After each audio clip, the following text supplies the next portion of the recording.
네, 익숙하신 본문일 것 같습니다. 눈치채셨겠지만 전 지금 반복 설교를 하고 있습니다. 다른 본문을 가지고 다른 제목을 가지고 우리 그리스도인의 기본, 우리의 자세, 우리의 기초, 이 놓는 작업을 그 시간을 우리는 지금 계속 가지고 있습니다. 우리 한번 오늘도 성경 구절을 많이 찾아볼 텐데 고린도전서 3장을 가볼까요? 이 요한복음 15장은 메인 본문이니까 이제 책갈피를 하시고 고린도전서 3장 1절을 가서 보시면 이제 바울이 이런 말을 합니다. 3장 1절로 4절인데 제가 한번 읽겠습니다. 형제자매 여러분, 나는 여러분에게 영에 속한 사람에게 하듯이 말할 수 없고 육에 속한 사람, 곧 그리스도 안에서 어린아이 같은 사람에게 말하듯이 하였습니다. 나는 여러분에게 젖을 먹였을 뿐 단단한 음식을 먹이지 않았습니다. 그때에는 여러분이 단단한 음식을 감당할 수 없었습니다. 사실 지금도 여러분은 그것을 감당할 수 없습니다. 여러분은 아직도 육에 속한 사람들입니다. 여러분 가운데에서 시기와 싸움이 있으니 여러분은 육에 속한 사람이고 인간의 방식대로 살고 있는 것이 아닙니까? 어떤 사람은 나는 바울 편이다 하고 또 어떤 사람은 나는 아볼로 편이다 한다니 여러분은 육에 속한 사람이 아니고 무엇이겠습니까? 자, 이렇게 바울은 고린도전서 3장에서 여전히 신앙의 단단한 음식, 오늘부터 저는 이제 7주 동안 그리스도인이라는 제목으로 설교를 하려고 합니다. 계속 기도하면서 올해는 아마 제가 첫 주에도 거의 동일하게 말씀드렸던 것 같습니다. 올해는 우리가 계속 그리스도인, 우리의 신앙을 세우는 일에 좀 정진하는 일, 그래서 무엇을 하기보다는 먼저 그리스도인이 되는 일, 그래서 다양한 주제와 다양한 본문을 가지고 그 이야기들을 하고 있습니다. 그래서 이제 7주 동안 오늘은 연합이라는 주제로, 연합, 우리가 그리스도에게 연합되었다라는 그 주제를 가지고 이야기를 하려고 합니다. 그러면서 생각해 보니 우리가 이제 막 거창한 주제를 가지고 막 얘기를 안 하고 있어요. 아직은 우리가 그러니까 서로가 우리의 신앙의 배경이 다르고 또 성장 배경이 다르고, 만약에 우리 성도들, 우리 형제 자매들과 함께 10년째 같이 왔다 그러면 어떤 신앙의 색이라든지 방향이 같을 텐데 우리가 이제 그런 부분이 다르기 때문에 그러한 부분들을 맞춰가는 시간들을 가지고 있어요. 아직도 우리가 바울이 4절에 보면 나는 아볼로 편이다, 나는 바울 편이다. 그러니까 지난 시간에도 말씀드린 것처럼 신앙은 교회를 따라가는 것도 아니고 목사를 따라가는 것도 아니고 선포되어지는 말씀을 따라가는 것이 맞습니다. 그 말씀이 내 성경에도 확증되는 말씀이라면 목숨을 걸고 따르는 것이 맞습니다. 내가 확증되지 않고 그냥 들은 말씀만 가지고 가는 것은 위험한 것입니다. 자, 그래서 우리는 지금 계속 기본을 다지는 시간을 가지고 있어요. 아니면 서로 생각을 이렇게 함께 공감하는 시간. 아, 이것이 신앙생활이구나. 아, 이렇게 가는 것이 맞구나. 그런 시간을 먼저 가져야 나중에 무엇을 하든 그거에 함께 힘을 모을 수 있을 것입니다. 정말 그랬는지는 모르겠지만 베토벤은 피아노 레슨을 할 때 일전에도 한번 말씀드렸던 것 같은데 이미 배우다 온 사람하고 처음부터 배우는 사람하고 수업료가 달랐다고 합니다. 이미 배우다 온 사람은 한 두세 배 더 비싸게 받았다고 해요. 이미 배운 습관이 있기 때문에 그 습관대로 치려고 해서 가르쳐줘도 전 이렇게 배웠는데요, 이 생각 벗어나는데 시간이 걸린다는 거예요. 근데 처음부터 배우는 이제 수강생은 정말 가르쳐 준 대로 한다고 합니다. 어쩌면 우리는 그런 시간을 지금 가지고 있습니다. 계속해서 저의 주제는 무엇을 하기보다는 먼저 그리스도인이 되자. 그러기 위해서는 내가 생각하는 기독교, 내가 생각하는 그리스도인이 아니라 성경에서 무엇을 말하고 있는지 그것을 보자, 이렇게 가고 있습니다. 자, 오늘 본문을 한번 이제 보세요. 요한복음 15장 1절로 7절. 어쩌면 우리가 이제 한 장으로 치면 뭐 창세기 1장, 시편 1편, 23편, 고린도전서 13장 이런 장처럼 요한복음 15장도 우리에게 너무나 익숙하다, 이런 느낌이 있어요. 익숙하다. 참고로 2절 같은 경우 보세요.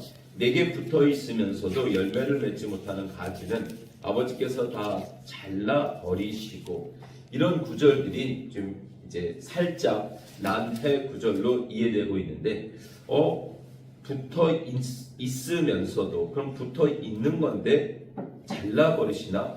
열매를 맺지 못하면, 이 본문에 대한 해석을 가지고 다양하게 처음에는 정말 잘린다, 잘려. 그러니까 열매 맺어야 돼. 막 그래가지고 진짜 그렇게 선포되고 그렇게 믿는 성도들도 있었어요. 참 좋은 거예요. 그렇게 이제 막 몰아붙이면 성도들이 참 열심을 냅니다. 잘리지 않기 위한 열심. 참 오늘이 추수감사 주일로 11월 셋째 주를 이렇게 섬기는데, 나중에 이 부분은 좀 편집해 주세요. 이 추수감사 주일이 아주 교회에서는 빅 시즌이에요. 헌금을 많이 이제 저거할 수 있는, 그래서 1년을 한번 감사해보자. 그래가지고 정말 한 해의 감사를 다 모으면 교회로서는 정말 큰 시즌인데, 저희가 그걸 안 지키는 이유는 늘 변함없이 동일하게, 그리고 우리는 무명으로 이렇게 헌금을 하면서 날마다 우리가 의식하는 훈련을 하는 거예요. 교회 때문에, 시즌 때문에, 목사 때문에, 주일 때문이 아니라 매일 매순간 하나님 때문에 내가 살아나는 훈련, 살아내는 훈련을 하지 않고서는 나중에 정말 큰일 날 수 있습니다. 자, 그럼 무엇을 말씀드리고 싶으냐면, 잘린다, 잘리지 않으려면 잘해, 막 이렇게 가면 저거 되는데, 이런 부분을 이제 연구하고 하다 보니 이제 이스라엘에 선교사로 계셨던 한 목사님, 지금은 한국에 나와서 목사님이신데, 그분은 이 본문을 이제 잘린다, 이 단어가 들어 올린다라는 단어와 동일한, 그래서 포도나무 이제 덩쿨은 위로 가지 않고 밑으로 가는 습성이, 그래서 바닥을 치게 되면 이제 죽거든요. 땅에 닿으면. 그래서 거기다 돌을 놓고 들어 올려서 어떻게 해서든지 열매를 맺고야 마신다. 이런 이제 단어 해석으로도 했고, 저 역시도 그 부분을 동의하는데, 근데 성경을 더 많이 읽다 보니까 이거는 그냥 잘린다로 갈 수가 없어요. 잘린다로 갈 수가. 로마서 말씀처럼 하나님의 사랑에서 우리를 절대로 끊어질 수 없기 때문에 이 본문 2절의 의미는 절대로 열매를 못 맺는 일은 없다, 이거예요. 절대로 열매를 못 맺을 수는 없다, 그거. 그러니까 마치 부모가 아이들에게 너 그렇게 하면 정말 이제 더 이상 아빠 딸 아니다, 엄마 딸 아니다, 문맥적으로는 딸 아니다 이거지만 그럴 수는 없죠. 그런, 그래서 성경 전체적으로 읽다 보면 이것은 이제 반드시 열매를 맺고야 만다, 그 의미로 받아들이는 게 좋겠습니다. 자, 1절, 나는 참 포도나무요 내 아버지는 농부이시다. 이제 아버지를 큰 주체로 두시고 예수님이 이제 나무로 비유가 되시죠. 그리고 아까 읽은 2절이 있고 3절, 너희는 내가 너에게 말한 그 말로 말미암아 이미 깨끗하게 되었다. 되어버린 거예요. 현재 완료인 거예요. 이미 깨끗하게 됐어요. 그리고 4절, 내 안에 머물러 있어라. 자, 여기에서 내 안에 머물러 있어라, 이 문장을 딱 듣는 순간 누구에게 한 말 같으세요? 우리가 성경을 읽다 보면 구약에는 많은 인물들의 개인 역사가 있고 이스라엘의 전체 역사가 있고 신약에는 많은 비유들이 있는데 내 안에 머물러 있어라. 내 안에 있어. 내 집에 있어. 나와 함께 있어. 이런 뉘앙스로 말한 분이 있었죠. 집 나가려는 둘째 아들에게 마치 그냥 내 안에 있어. 왜 나가려고 그래? 내 안에 있어. 그러나 몸은 있어도 마음이 없기 때문에 마음이. 그래서 내보내 줍니다. 우리가 아는 대로 큰 아들은 몸은 있었으나 마음은 없었잖아요. 둘째 아들은 나갔어요. 머물러 있지 못하고 나갔죠. 그리하면 나도 너희 안에 머물러 있겠다. 그러니까 이 본문으로 다시 갑니다. 내 안에 머물러 있어라. 그리하면 나도 너희 안에 머물러 있겠다. 예수님이 우리 안에 계신 것은 전제예요. 그냥 예수님은 우리 안에 계세요.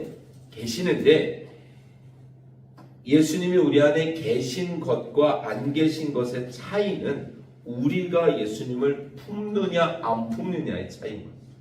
우리가 예수님 안에 거하고 예수님을 품게 되면 예수님이 우리 안에 계신 것으로 표현이 되고 우리가 예수님을 품지 않고 자꾸 애굽을 품고 세상을 품고 나를 품고 그러면 예수님이 계시지만 예수님이 우리와 함께 안 계신 것으로 표현이 되죠. 가지가 포도나무에 붙어있지 아니하면 스스로 열매를 맺을 수 없는 것과 같이 너희도 내 안에 머물러 있지 아니하면 열매를 맺을 수 없다. 너희가 내 안에 머물러 있지 아니하면 너희 마음이 나와 하나가 되지 아니하면 아무것도 할 수 없다. 우리는 아무것도 할 수 없다. 이런 말씀을 하시는 거죠. 자, 그리고 15장 5절에 나는 포도나무요 너희는 가지이다. 사람이 내 안에 머물러 있고 내가 그 안에 머물러 있으면 그는 많은 열매를 맺는다. 하나가 되면 이제 둘째 아들이 돌아와서는 아버지와 하나가 되니 기쁨의 열매를 맺죠. 어떤 보여지는 것이 아니라 예전에 몸은 있는데 마음이 없을 때는 열매가 없었어요. 기쁨이 없으니까, 감사가 없으니까. 그러나 다시 깨닫고 돌아와서는 아버지와 함께 있음이 진짜 기쁨이구나. 양선, 사랑, 자비용, 온유, 충성, 화평, 기쁨. 그 성령의 열매가 맺혀지는 거죠. 너희는 나를 떠나서는 아무것도 할 수 없다. 구약에 나를 떠나면 큰일 난다. 이런 내용이 또 있죠. 도피성을 떠나면 큰일 난다. 그런 내용처럼 우리가 주님을 떠나서는 그리스도인으로는 살 수 없어요. 사람으로는 살 수 있습니다. 죄인으로 살 수 있어요. 그러나 그리스도인으로는 살 수 없어요. 말씀대로는 살 수 없어요. 말씀이 말한 것처럼 주의 복음을 전하는 자, 하나님의 나라를 위해서 내가 나에게 선대하는 사람뿐만 아니라 나에게 잘해주는 사람뿐만 아니라 나에게 악하게 원수까지도 사랑할 수가 없어요. 주님을 떠나면. 그래서 6절에 사람이 내 안에 머물러 있지 아니하면 그는 쓸모없는 가지처럼 버림을 받아서 말라버린다. 우리의 그리스도인의 삶이 말라버려요. 그러면 사람들이 그것을 모아다가 불에 던져서 태워버린다. 그럴 수 없는 거예요. 우리는 불에 던져져서 태워버림을 당할 수 없어요. 이거는 그냥 아까 여기서 잘려버린다 이 말처럼 우리의 말라지는 상태까지는 갈 수 있는데 돌아와야 돼요. 그리고 반드시 돌이키고야 마실 것을 이야기하시는 거죠. 알곡과 가라지가 함께 자라다가 나중에 가라지는 주님 오시는 날에 태워지죠. 불에 던져 태워지죠. 자, 그리고 7절에 너희가 내 안에 머물러 있고 내 말이 너희 안에 머물러 있으면 무엇이든지 다 그대로 이루어진다. 구하는 것은. 왜요? 하나가 되었으니까. 이심전심인 거예요. 우리가 하나님께 속해졌기 때문에 이제는 그 가지에서 예전에 배를 맺혔는데 사과나무에 붙으니 하나가 되니 당연히 맺는 열매마다 사과인 거죠. 맺는 열매마다 성령의 열매인 거죠. 다른 게 맺힐 수가 없다라는 거죠. 자, 이제 한번 우리 이 본문을 가지고 말씀을 조금 더 보겠습니다. 우리는 계속해서 우리 인식을 이제 성경적으로 전환하고 있어요. 어쩌면 여러분들이 가지고 계신 생각과 동일할 수도 있고 어쩌면 조금 다를 수도 있어요. 이번에도 이제 말씀 사경회를 하면서 어떤 분은 참석하셨다가 참 머리도 아프고 마음이 너무 어렵다. 내가 들은 말씀하고 너무 다르다. 그러니까 뭐가 맞는지는 저도 모르겠어요.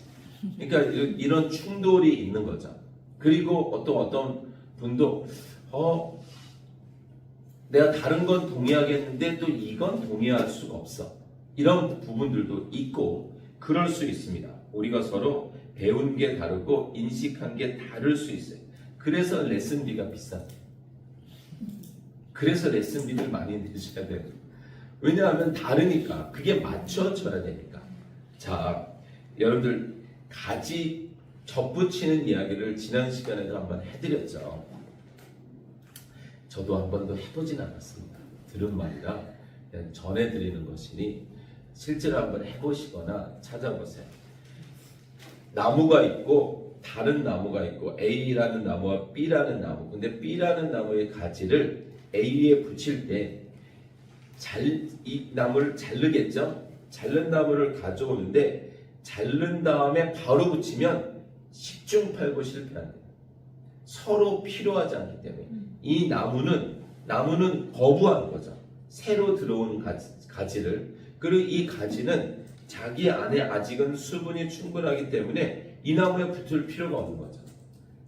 그래서 이 잘린 나무 가지를 신문지나 이런 거에 싸서 지하실 음지에 말리면 수분이 서서히 빠지면서 나무가 절대 잘리면 바로 죽지 않더라고요. 뿌리째 뽑혀져서 밖에 버려졌는데도 3일 지나도 새싹이 나더라고요. 살아나 있더라고요. 우리 학교에서 보니까. 그래서 이 가지가 죽을 때쯤 될 때 물이 너무 필요할 때 막 물을 갈급할 때 그때 새 나무에 딱 붙이면 이 가지가 먼저 이 나무의 수분을 막 빨아들인다는 거예요. 그러면서 붙는 현상, 이 광합성이나 뭐 여러 가지 뭐 작용이 있겠죠. 그래야 붙는다. 마치 둘째 아들이 집안에 있을 때는 아버지와 못 붙었잖아요. 연합이 안 됐잖아요. 그러나 나가서 강아지와 같은 고생을 하고 나서 보니 정말 아버지의 필요성이 절박해졌어요. 그러니 들어와서 그냥 붙어버리는 거죠. 구약을 지나면서 이스라엘 백성들이 끊임없이 광야에 나와서 하나님의 필요를 못 느끼는 거예요. 그냥 여전히 애굽을 가고 싶고 애굽을 그리워하고 왜 데리고 나왔느냐 외치면서 애굽을 품고 있으니 그 가지가 수분을 품고 있으니 안 붙는 것처럼 애굽을 품고 있으니 하나님과 못 붙죠. 그래서 하나님의 징계가 계속 반복되다가 마침내 멸망으로 끝나고 그들의 갈급함 속에서 복음이 오니까 그 복음을 흡입하는 사람들이 있고 베드로의 설교를 듣고 우리가 어찌할꼬 하는 사람이 있고 또 스데반의 설교를 듣고는 돌을 들어서 죽이려는 사람들이 있더라. 그러면 우리 안에 갈급함이 어떤 것일까요? 자, 성경은 우리에게 이렇게 말하고 있습니다. 에베소서입니다.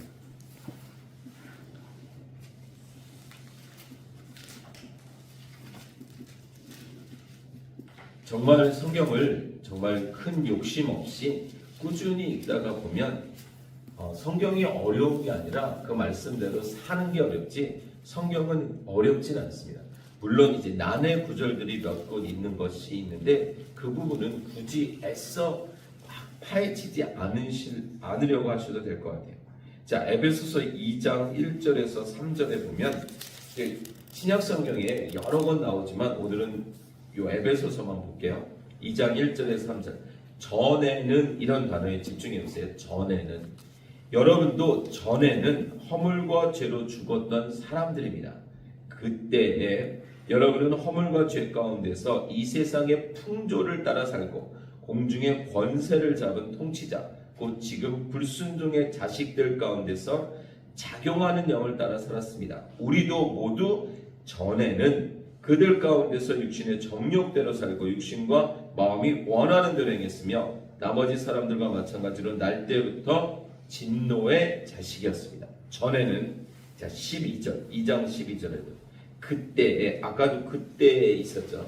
그때에 여러분은 그리스도와 상관이 없었고 이스라엘 공동체에서 제외되어서 약속의 언약과 무관한 외인으로서 세상에서 아무 소망이 없이 하나님도 없이 살았습니다. 여러분이 전에는 또 나와요. 전에는 하나님에게서 멀리 떨어져 있었는데 자 여기까지가 전에는이에요. 그때의 전에는. 근데 이제 바뀌어요. 이제는 그리스도 예수 안에서 그분의 피로 하나님께 가까워졌습니다. 아멘. 19절 그러므로 이제부터 여러분은 외국 사람이나 나그네가 아니요 성도들과 함께 시민이며 하나님의 가족입니다. 아멘. 전에는 그때에 그러나 이제는 이제부터 하나님의 가족입니다. 원하지 않아도 그 나무가 바뀌었어요. 근데 이게 성경적으로 보면 우리가 원래 배나무 가지가 아니라 성경적으로 보면 원래 사과나무의 가지였는데 어쩌다가 배나무에 붙어 있었던 거예요. 더 심하게 말하면 배나무에서 사과 가지가 열렸던 거예요.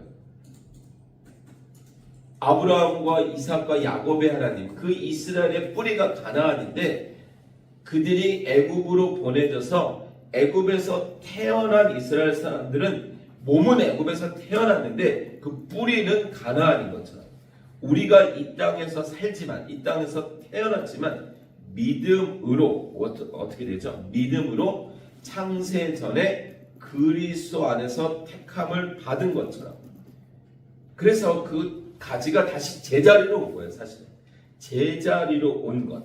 그래서 다시 이제부터는 외국 사람이나 나그네 괜히 사과 가지였는데 저 배나무에 가서 외국인처럼 거기서 이렇게 찌그러져 있지 말고 다시 성도와 함께 시민이며 하나님의 가족으로 복귀한 거예요. 복귀. 돌아오는 이야기니까 성경이. 그래서 우리는 이제는 하나님의 자녀가 된 거예요. 그래서 우리 말씀 사경이나 이제 원스토리에서 5가지 신앙의 단계를 늘 말씀드리죠. 부르심 이전, 부르심, 자녀의 신분을 받은 거예요. 다시 되돌아왔어요. 자녀의 신분을 받았어요. 여기까지. 전에는 이제 부르심 받기 전에는 저 배나무에 붙어 있었는데 자녀의 신분을 받음으로 사과나무로 다시 왔어요. 왔는데 문제는 뭐냐면 배나무에 붙어 있던 습성이 따라온 거야. 습성.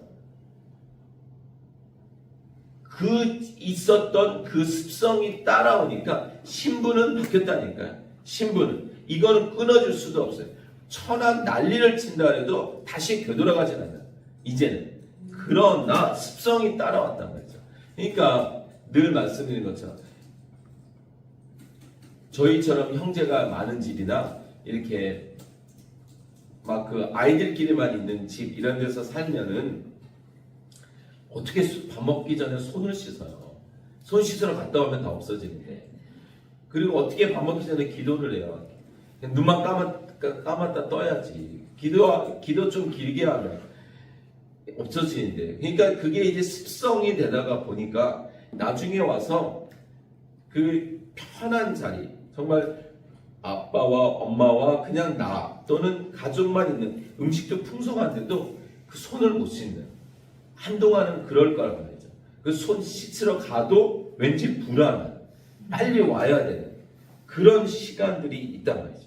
그래서 전에는 그러나 이제는 그래서 우리에게 말하는 거예요. 연합은 외적인 것뿐만 아니라 정신적인 연합이 그 안에서 이루어질 때 진정한 연합이 됩니다.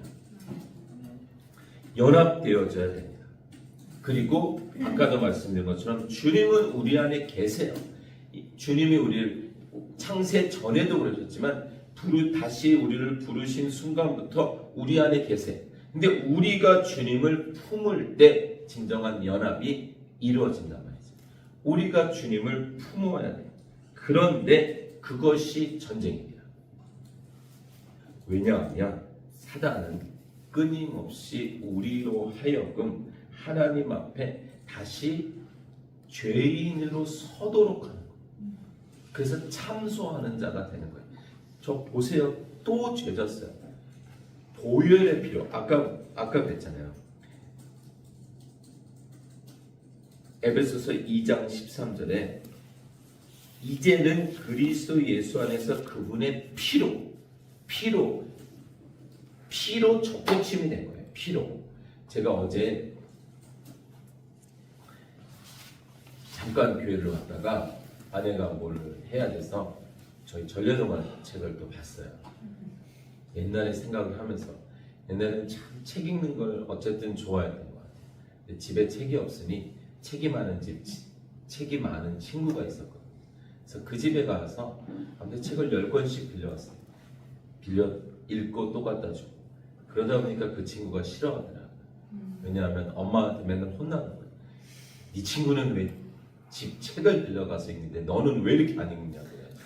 그래서 나중에는 그래서 전래동화를 봤는데 머리 9 달린 괴물과 싸운 이야기가 있더라고요. 공주가 그 9 달린 괴물에게 잡혀갔는데 어쨌든 그 공주를 구하러 가가지고 싸우다가 이제 공중에 같이 떠가지고 이제 괴물의 머리가 하나씩 떨어지는 거예요. 그러면 공주가 얼른 그 머리에다 재를 뿌렸대. 재. 다시 붙지 말라고. 그러면 이 머리가 다시 안 올라갔다. 갑자기 왜 생각이 났냐면 우리는 그리스도의 피로 붙었기 때문에 절대로 떨어질 수가 없어요. 이거는 우리가 사실은 정확히 또 성경적으로 말하면 붙고 싶어서 붙은 게 아니에요. 우리가 동의해서 우리가 선택한 게 아니에요. 애국보다 더 좋아? 그래서 간 게 아니에요. 하나님이 붙여버리신 거예요. 아브라함에게 언약을 하시면서 횃불 언약으로 혼자 지나가 버리신 거예요. 그래서 언약이란 말이죠. 하나님이 붙여버리신 거라서 뗄 수가 없어요. 이미 손목이 잡혀 있는 거예요. 이제는 우리의 마음이 거기에 들어가느냐 안 들어가냐의 문제인 거예요. 그것이 자녀의 신분을 가지고 있으나 여전히 죄인의 삶으로 살고 있는 모습인 거죠. 자, 그 부분을 인식하셔야 됩니다. 우리가 그냥 목사님들 교회 예배 안 빠졌어요. 저 성경 읽고 있어요. 저 봉사하고 있어요. 그 문제가 아니에요. 그 문제가 아니라 둘째 아들이 집 안에 있을 때도 그의 마음은 안에 없었다니까요. 큰 아들이 집에 안에 있어도 그의 마음이 아버지와 연합이 안 되었다니까요. 우리가 지금 오늘 그리스도인 시리즈로 7번을 설교하기 위해서 연합으로 시작을 합니다. 그 100주년 기념교회로 이제 은퇴하신 이재철 목사님은 그 주님의 교회를 처음 시작하실 때 요한복음 책을 어떻게 내셨냐면 21권부터 내셨어요. 보통 책을 1권부터 내야 되는데 그분은 21권부터 냈어요. 21권 내고 20권 내고 이런 식으로. 그러니까 이미 책을 다 써놓으셨는지 뒷번호부터 내신 거예요. 출판을. 그것처럼 어찌되었건 지금 7개의 주제를 가지고 설교가 갈 겁니다. 그러면 우리가 한번 진지하게 다시 그리고 연말 설교하면 올해가 끝나요. 그럼 내년부터는 우리 본향 그 교회를 통해서 하나님이 하실 일들이 기대가 돼요. 우리 인원이 한 마음과 한 뜻이 돼야 돼요. 한 마음과 한 뜻. 성경적으로요. 성경적으로. 모두가 저에게 붙는 것도 아니고 누구에게 붙는 것도 아니고 모두가 그리스도 안으로 점프를 해서 들어가서 그 안에 있어야 돼요. 그리스도 안에, 말씀 안에. 그 중에 누가 나는 내 뜻을 한번 세워봐야지. 그리고 나와버리면 안 되는 거예요. 다 말씀 안에서 한 마음과 한 뜻이 되어야 되기 때문에 이제 가는데 그 첫 번째가 연합이랍니다. 연합은 마음으로 연합되어야 연합이 됩니다. 그 연합을 지금 말씀드리는 거예요. 그리스도의 피로 된 연합이에요. 그러므로 절대로 끊어질 수가 없습니다. 우리의 그 습성, 예전의 습성이 이제 다 자유해져야 돼요. 진리를 알지니 진리가 너희를 자유케 한다 했으니 몸은 와 있는데 옷은 바꿔 입었는데 머리도 깨끗하게 감았는데 방도 바뀌었는데 마음이 아직도 불안한 그게 아니라 마음까지도 연합돼서 진짜 편안한 그 평강을 누리는 자유가 우리 모두 안에 있어야 정말 우리 교회에 어떤 좋은 일만 있진 않겠죠. 전도를 하다 보면 어려움도 있고 선교를 하다 보면 재정적인 어려움도 있을 수 있고 막 이렇게 그럴 때 한 마음과 한 뜻 될 때 힘이 모이게 될 줄 믿습니다. 그래서 전에는 이제는 이런 말이 이제 나오는 거예요. 자, 그래서 우리는 이제 어떻게 가야 되는지 성경을 읽다가 보면 하나님, 예수님, 성령님 도대체 어디에 붙어야 되는가? 어떤 곳은 성령 안에서, 어떤 곳은 그리스도 안에서, 어떤 곳은 하나님의 자녀라 하시고 또 어떤 곳은 예수 안에 있으라 하시고 막 이렇게 단어들이 많아요. 근데 결론적으로 말씀드리면 다 하나입니다. 다 하나. 우리가 굳이 삼위일체라는 성경에도 없는 단어를 쓰지 않아도 성경을 읽다 보면 하나님이 예수님이시고 예수님이 성령님이시고 성령님의 예수님의 영이 성령님이시고 하나님의 영이 성령님이시고 그냥 같은 분 이렇게 보면 되겠습니다. 막 인격이 다르고 그러나 또 이름 포지션 막 이런 거 복잡하게 생각하지 않아도 우리 몇 가지만 한번 찾아볼까요? 갈라디아서 2장 20절. 갈라디아서 2장 20절. 그 바로 앞이죠. 368쪽. 나는 그리스도와 함께 십자가에 못 박혔습니다. 이제 살고 있는 것은 내가 아닙니다. 그리스도께서 내 안에 살고 계십니다. 아멘. 그리스도께서 내 안에 살고 있다. 성경 어딘가에 우리는 그리스도의 것입니다. 그리스도의 사람입니다. 이런 곳이 있죠. 그리스도의 사람. 고린도전서 6장에서 보면 6장 19절 고린도전서 6장 19절 여러분의 몸은 여러분 안에 계신 성령의 성전이라는 것을 알지 못합니까? 여러분은 성령을 하나님으로부터 받아서 모시고 있습니다. 여러분은 여러분 자신의 것이 아닙니다. 네, 아닙니다. 이렇게 말하고 있죠. 에베소서 다시 와서 2장 21절.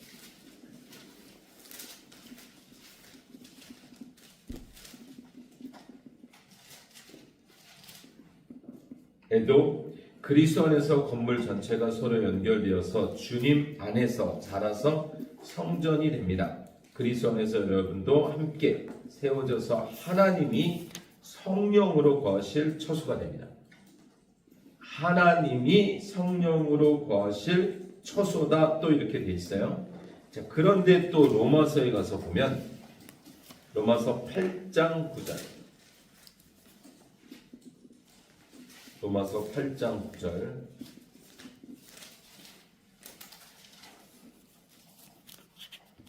(301쪽인데) 그러나 하나님의 영이 여러분 안에 살아 계시면 여러분은 육신 안에 있지 않고 성령 안에 있습니다. 누구든지 그리스도의 영이 없으면 그리스도의 사람이 아닙니다.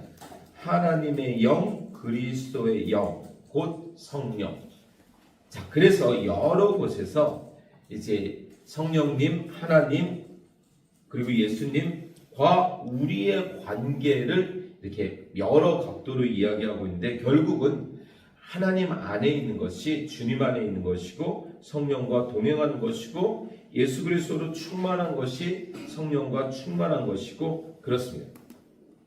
그래서 우리가 연합을 한다. 하나님과 연합 맞습니다. 예수님과의 연합 맞습니다. 아버지는 농부고 주님이 포도나무라고 했는데요.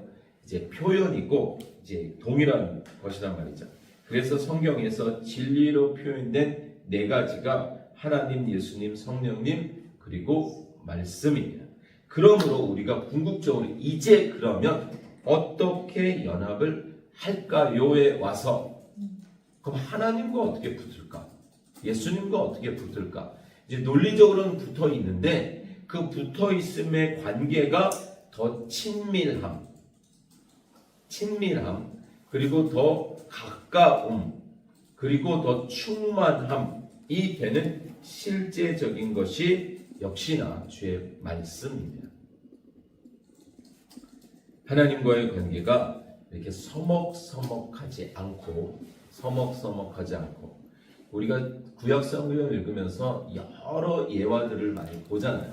사울이 하나님과의 관계가 서먹서먹하잖아요. 서먹서먹. 그리고 그걸로 끝나잖아요.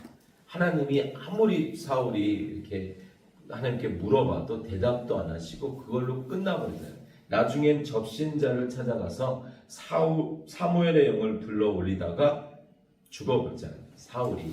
그러나 이제 아브라함은 이스마엘을 택하여 낳고 하갈을 통해서 이스마엘을 낳고 하나님과의 침묵에 이어졌으나 나중에 하나님과 그 관계가 다시 회복하고, 맞죠? 회복하고 더 하나님께 붙게 되죠. 서먹서먹하지 않고 하나님과의 그 친밀함, 그것이 바로 연합이란 말이죠. 우리 마찬가지잖아요. 원리는 크게 다르지 않습니다. 부부 사이에서도 한 집에는 살아요. 한 밥상을 먹어요. 근데 서먹서먹한 관계가 있습니다. 부모와 자식도 마찬가지예요. 선생님과 학생도 마찬가지고 어쩌면 목사와 성도도 그럴 수 있어요. 친구들도 그럴 수 있어요. 우리는 하나님과 연합이라는 것이 끊임없이 예수님, 성령님, 그리고 하나님과 친근함, 그 끈끈함, 그것이 이어져 가야 된단 말이죠. 자, 그러면 어떻게 해야 되느냐? 결국은 할 것은 하고 하지 말아야 될 것은 안 하면 돼요.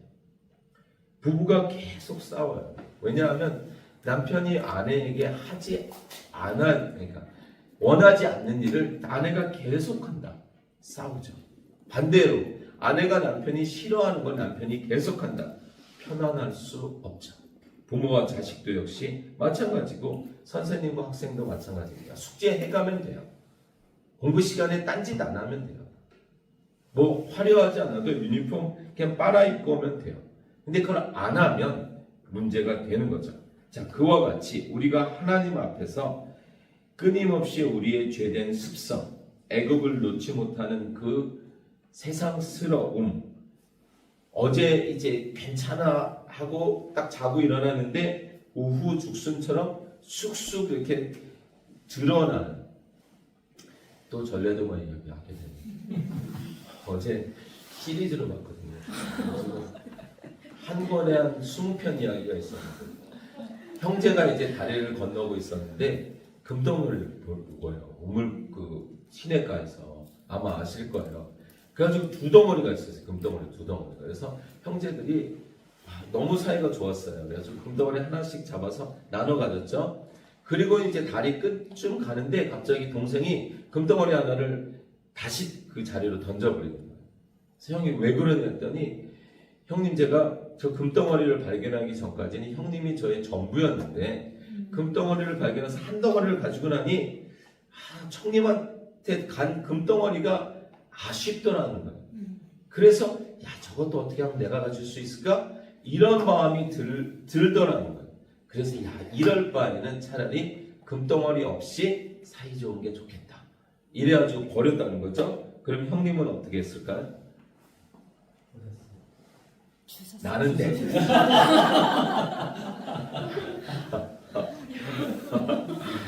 네, 거의 그 요셉이 왜 보디발의 아내의 유혹을 뿌리쳤을까요? 보디발의 아내가 못생겼기 때문입니다. 그 수준입니다. 그 수준. 형님도 버렸죠. 버리고는 정말 그 사이좋게 정말 기뻐하면서 갔다. 우리의 죄성은요, 정말 우후죽순은커녕, 여러분들 그 잡초 한번 잡초 한번 깎아보셨어요? 그거 아주 진짜 막 제가 한번 깎아봤거든요.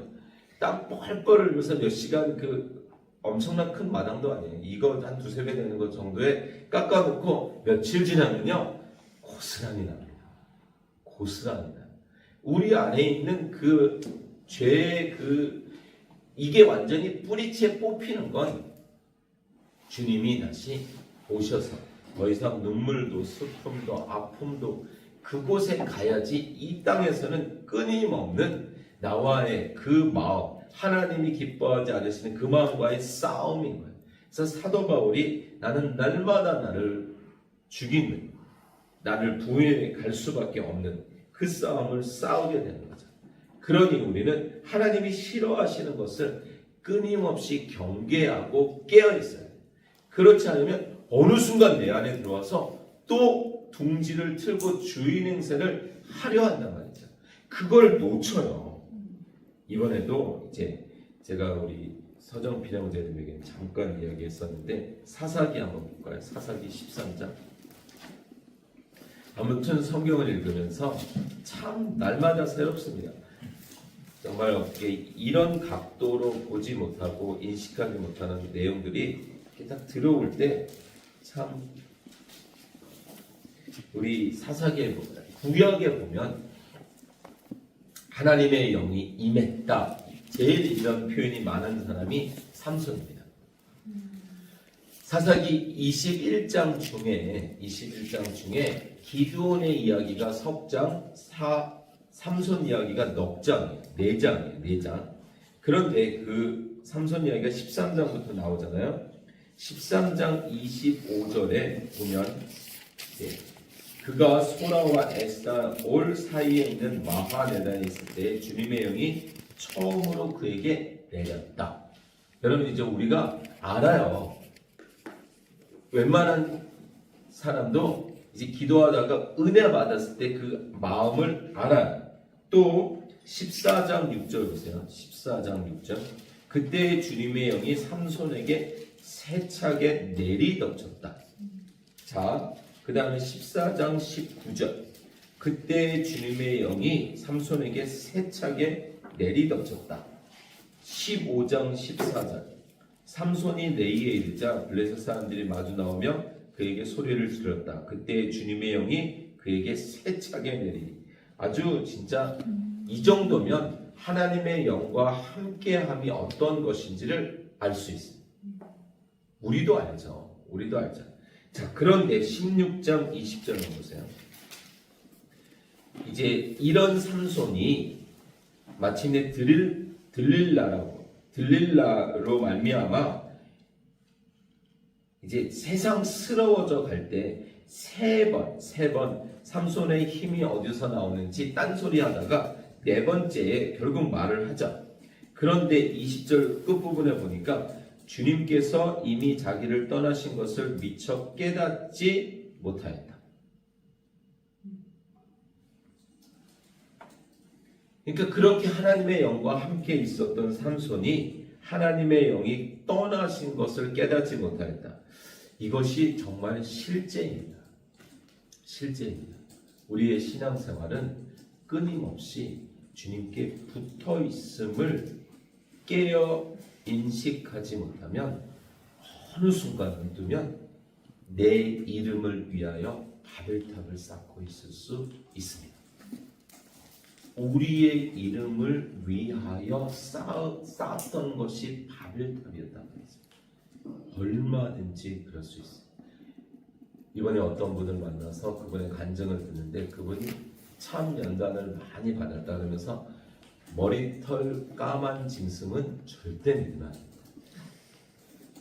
머리털 까만 짐승은 절대로 믿으면 안 된다.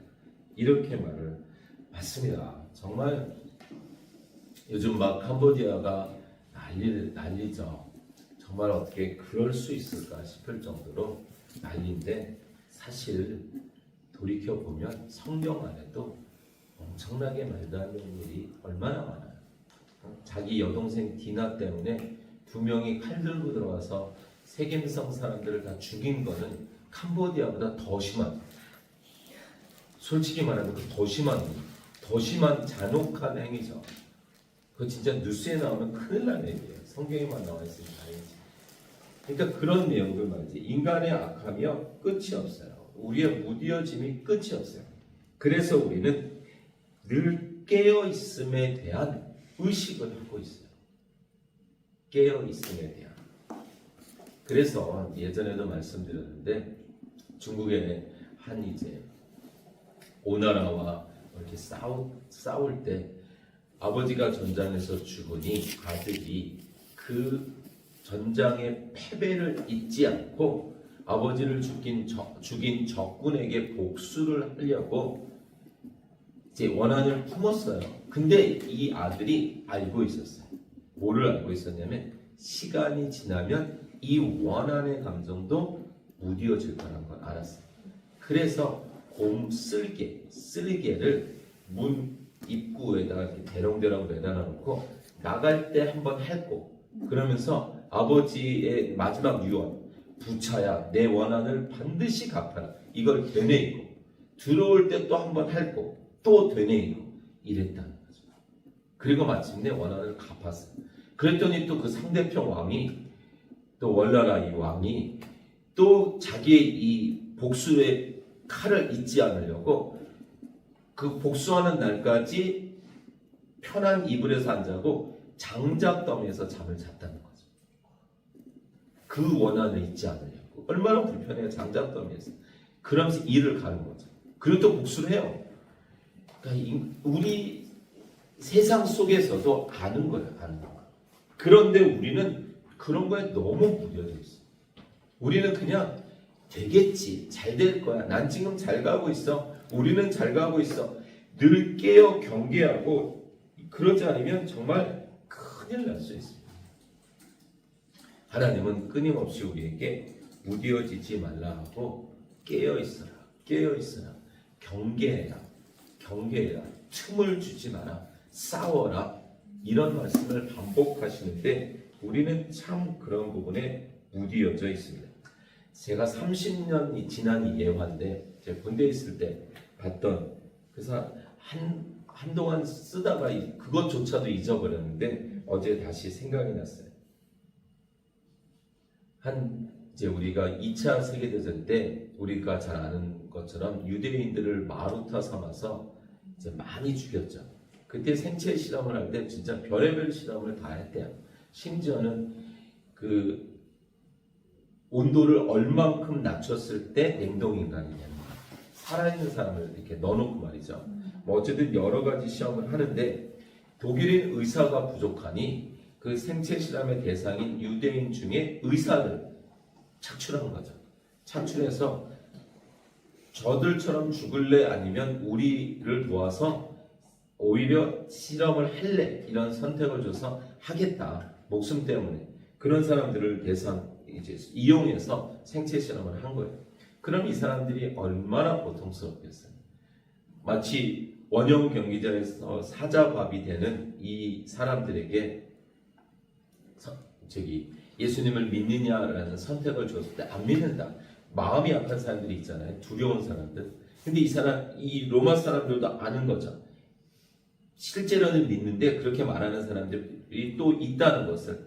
그래가지고 믿는다 한 사람들을 이 사자밥 되는 원형 경기장 맨 앞줄에 앉혀가지고 눈을 감거나 고개를 돌리거나 눈물을 흘리는 사람은 또 던져놓는다는 거죠.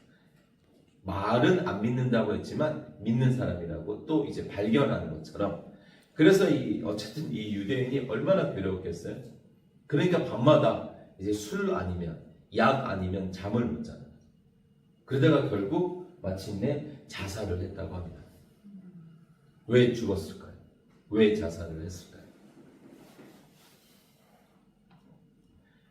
약이나 술에 중독돼서 자살한 게 아니라 그 사람의 일기에 의하면 나는 오늘도 정해진 일정에 따라서 생체 실험을 하고 돌아왔는데 내 마음에 전혀 부담이 없더라.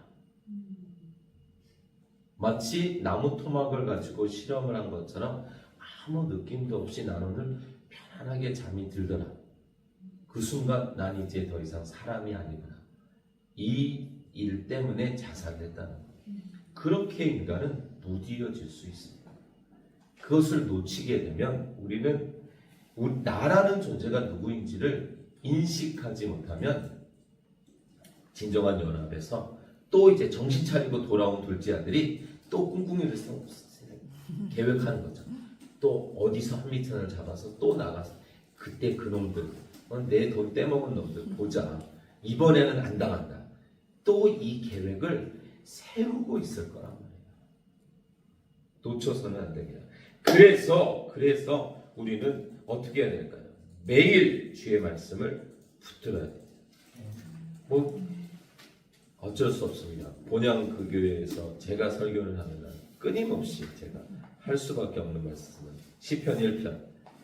그래서 구약의 이스라엘 백성들이 다 이제 얻어 터질 거 다 얻어 터지고 시편에 와서 정신 차려서 복은 이거구나. 복 있는 사람은 이런 사람이구나. 이렇게 깨닫고 시편 1편 복 있는 사람은 악인의 꾀를, 여기서 악인은 애굽을 말하는 거예요. 세상을 말하는 거예요.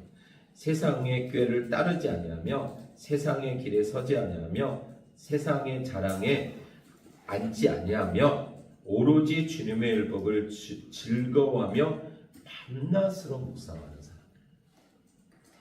뭐 틀릴 수 없는 말입니다. 또 우리가 아는 대로 여호수아서 1장 8절에서 이제 가나안을 들어가자, 이 말은 하나님의 땅에 들어가서 하나님과 우리 정말 알콩달콩하게 너희는 내 백성 나는 너희 하나님 이렇게 살자, 이 말하는 거잖아요. 자, 그래서 1장 8절에 보면 이 율법책의 말씀을 늘 읽고 밤낮으로 그것을 공부하여 이 율법책에 씌어진 대로 모든 것을 성심껏 실천하여라. 그리하면 내가 가는 길이 순조로울 것이다.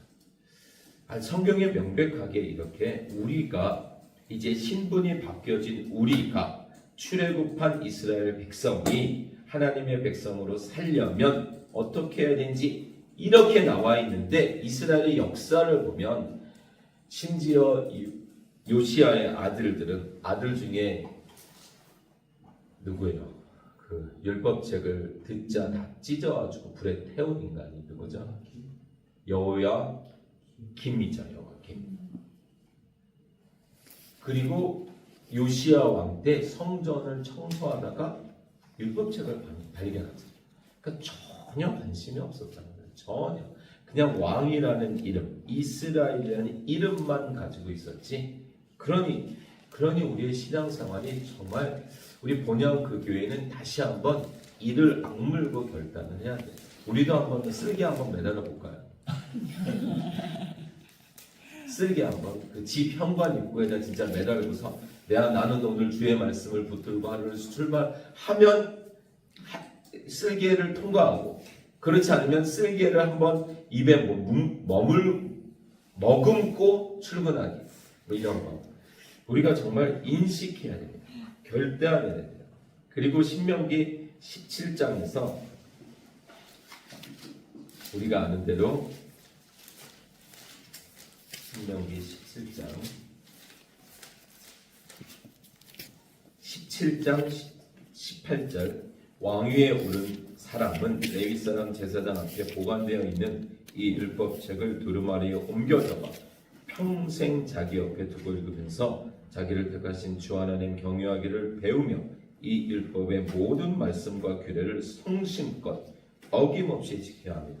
마음이 교만해져서 자기 결례를 업신여기는 일도 없고 그리하면 그 계명을 떠나서 좌로나 우로나 치우치지도 않으면 그와 그의 자손이 오래도록 이스라엘 왕위에 앉게 될 것입니다.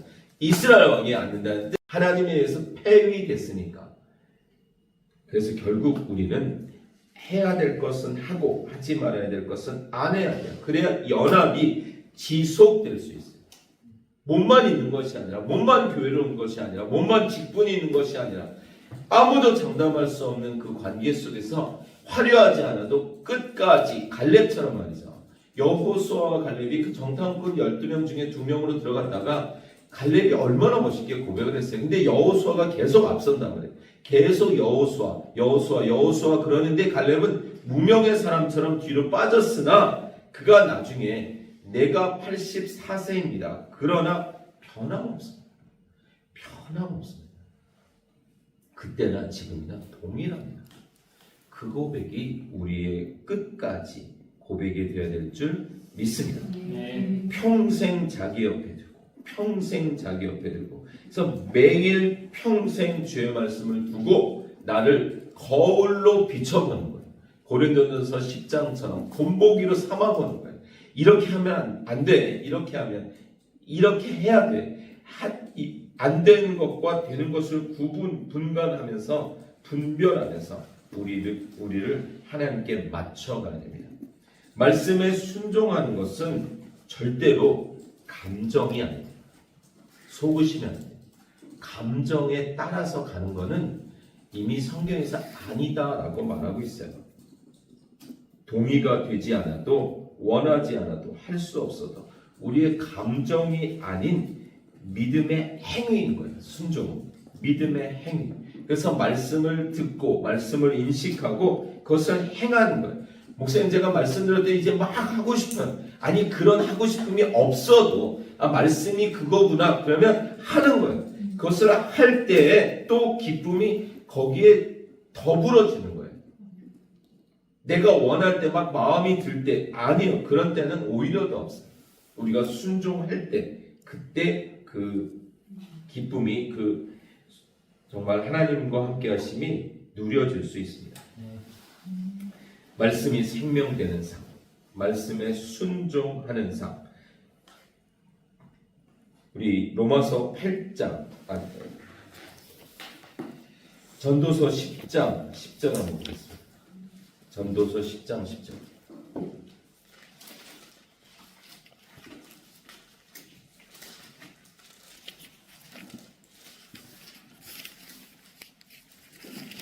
전도서 10장 10절. 자, 성경은 또 이런 말을 하고 있어요. 도끼가 무딘데도 그 날을 갈지 않고 쓰면 힘이 더 든다.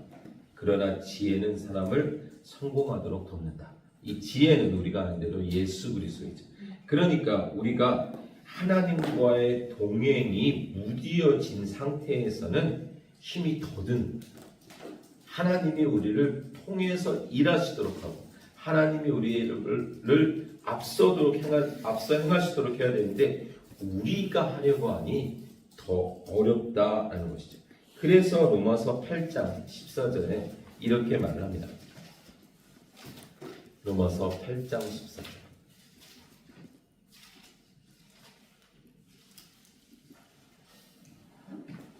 자, 302쪽입니다.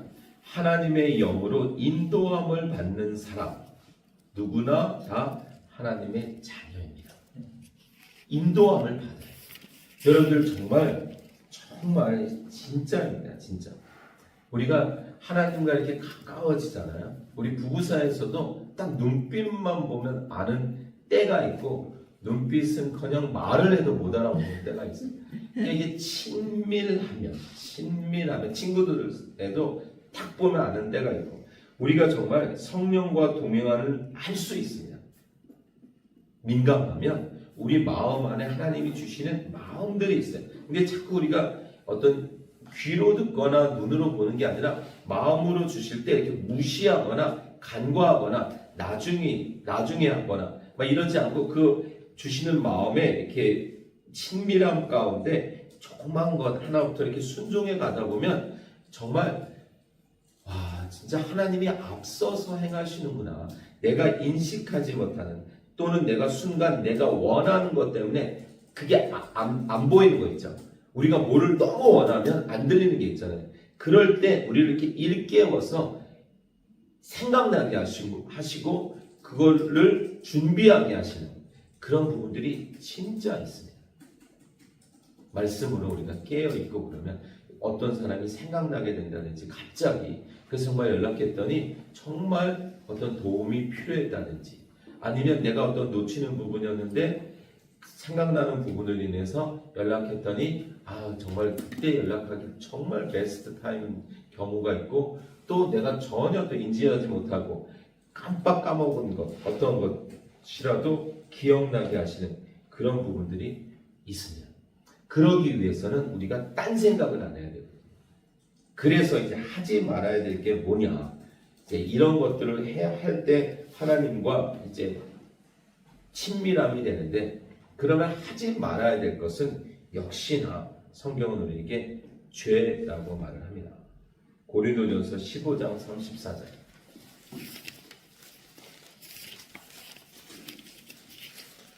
343쪽인데 15장 34절 바울은 이렇게 말합니다. 33절부터 보면 그 전에도 동일하지만 속지 마십시오. 속지 마십시오. 나쁜 동무가 좋은 습성을 망칩니다. 이거는 되겠지. 이런 똑바로 정신을 차리고 죄를 짓지 마십시오. 여러분들을 부끄럽게 하려고 내가 이 말을 합니다만 여러분 가운데서 더러는 하나님을 아는 지식이 없습니다. 그러니까 기준을 하나님에게 두고 말씀에게 둬야 되는데 그냥 나에게 두는 거예요. 내가 알고 있는 선을 못 벗어나는 거예요. 그러니까 똑바로 정신을 차리고 말씀에 비추어서 우리가 분별력을 분명하게 가지고 있지 않으면 다 서로 내가 알고 있는 신앙이 전부인 것처럼 되는 거죠. 자, 그래서 그리고 시편 32편 5절 오늘 마지막 성경 구절인데 시편 32편 5절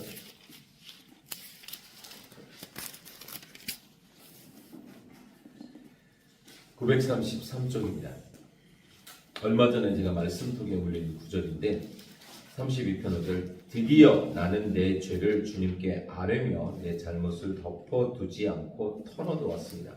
내가 주님께 거역한 나의 죄를 고백합니다 하였더니 주님께서는 나의 죄악을 기꺼이 용서하셨습니다. 여러분들 우리가 기준을 성경에 갖는다는 건 정말 중요합니다. 제가 늘 사경회 때 말씀을 드리죠. 죄는 1번 행하고 들킨 죄가 있고 2번 행하고 안 들킨 죄가 있어요. 세상은 1번만 죄인이라고 하죠. 3번 마음으로는 이렇게 품고 있는데 아직 행하지 않은 죄가 있어요. 마음으로 미워하는. 근데 성경은 주님이 마음으로 미워하는 것도 이미 살인이다 라고 말했다는 거죠. 그리고 4번 아직 생각도 안 하고 있어요. 내일 생각할 건데 오늘도 우리를 죄인이라고 한다. 성경의 기준으로 우리가 생각하는 죄, 저 아직 안 훔쳤는데요. 마음으로는 10번도 훔쳤죠. 그리고 저는 아직 마음에도 없었어요. 저것도 몰랐어요.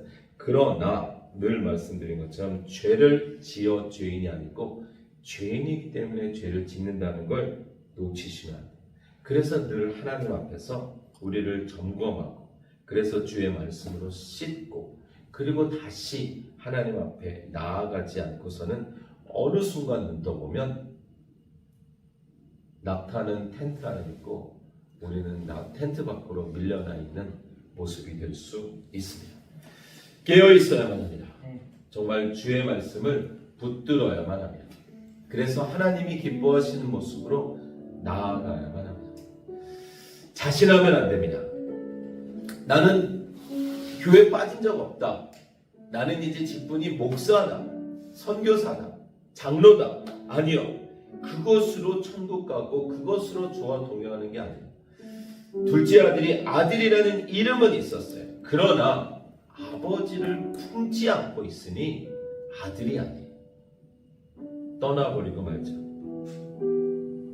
우리는 우리 안에 계신 주님을 우리가 품어야 돼요. 우리가 그분을 품고 그분과 동행하며 그분과 하나 되어야만 합니다. 그러기 위해서는 주의 말씀을 품고 하나님의 선하시고 온전하신 뜻이 무엇인지 그 분별하고자 하는 고분분투가 있으며 정말 하나님이 기뻐하지 않으시는 것은 하지 않겠다라는 결단이 있어야 되고 그리고 하나님이 기뻐하시는 하나님이 말씀하시는 매일 평생 주의 말씀을 붙들라라는 그 말씀 생명과 같이 여기고 정말 사람을 쫓지 않고 나는 바울 편이다 나는 아볼로 편이다 이런 사람을 의지하는 것이 아닌 하나님의 말씀 붙들고 나아가겠다라는 결단이 우리의 삶 속에서 누려져야 하고 성령과 동행하며 그 음성에 민감하여 순종하게 해달라고 내 원함을 꺾고 정말 하나님이 기뻐하심에 순종하는 하나님의 자녀로 서게 해달라고 우리 이러한 마음 가지고 한번 다 같이 기도하도록 하겠습니다.